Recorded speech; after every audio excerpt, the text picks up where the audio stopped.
यार जंगल में रहता था एक शक्तिशाली शेर। वह जंगल के राजा थे। शेर राजा रोज जानवरों का शिकार करते थे अपने भोजन के लिए। सभी जानवर शेर से बचने के लिए जंगल में छुपा रहते थे, कारण शेर को शिकार करना बहुत मुश्किल हो गया था। इसीलिए शेर एक लोमड़ी को काम पर रख लिया था। लोमड़ी जंगल में जाकर जानवरों का पता करती थी और फिर शेर जाकर उसका भोजन करते थे। एक दिन शेर ने लोमड़ी को कहा, तुम जंगल में जाकर पता करो सभी जानवर मेरे बारे में क्या सोचते हैं। लोमड़ी तुरंत जंगल में जाकर सभी जानवरों से पता करने लगी।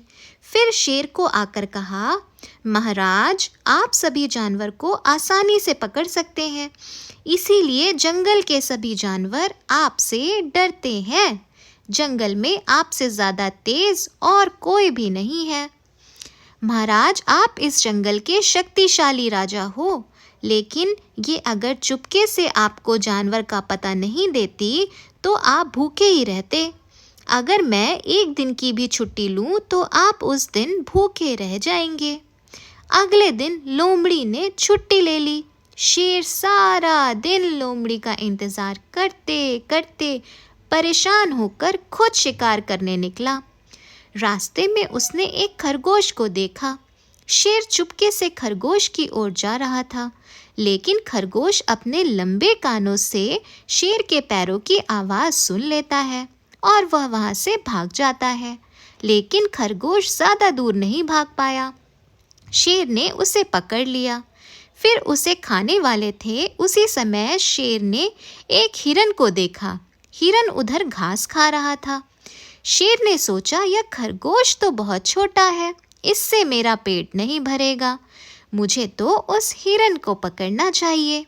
क्या सोचकर शेर खरगोश को छोड़ देता है और हिरन को पकड़ने लगता है और उसके पीछे भागने लगता है।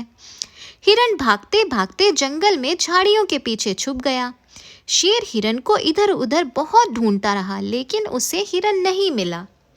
फिर शेर निराश होकर जहाँ खरगोश को पकड़ा था वहाँ लौट आया। उसने देखा वहाँ खरगोश भी नहीं था। खरगोश भी भाग गया था। भूखा शेर सोच में पड़ गया, अगर हमें हिरन के लालच में नहीं होता तो कम से कम खरगोश मिल जाता भोजन के लिए। शेर बहुत ही दुखी होकर वहाँ बैठा था। एक पेड़ के पीछे से लोमड़ी देखकर मज़ा ले रही थी। हा हा हा, शेर घमंडी ही नहीं लालची भी है, इसीलिए उसके हाथों में कोई नहीं आया। जो थे वह भी भाग गए। हा हा हा, ऐसा कहकर लोमड़ी हंसने लगी। तो इससे यही सीख मिलती है, हाथों में एक पक्षी ज़्यादा मूल्यवान, छड़ियों में हज़ारों से। तो दोस्तों, आपको इस कहानी से क्या सीख मिली, मुझे कमेंट करके ज़रूर बता देना। वीडियो पसंद आई हो तो लाइक किए बगैर मत जाना, और यहाँ तक कहानी सुन ही ली है तो मेरे चैनल को सब्सक्राइब कर लेना। Thank you for watching.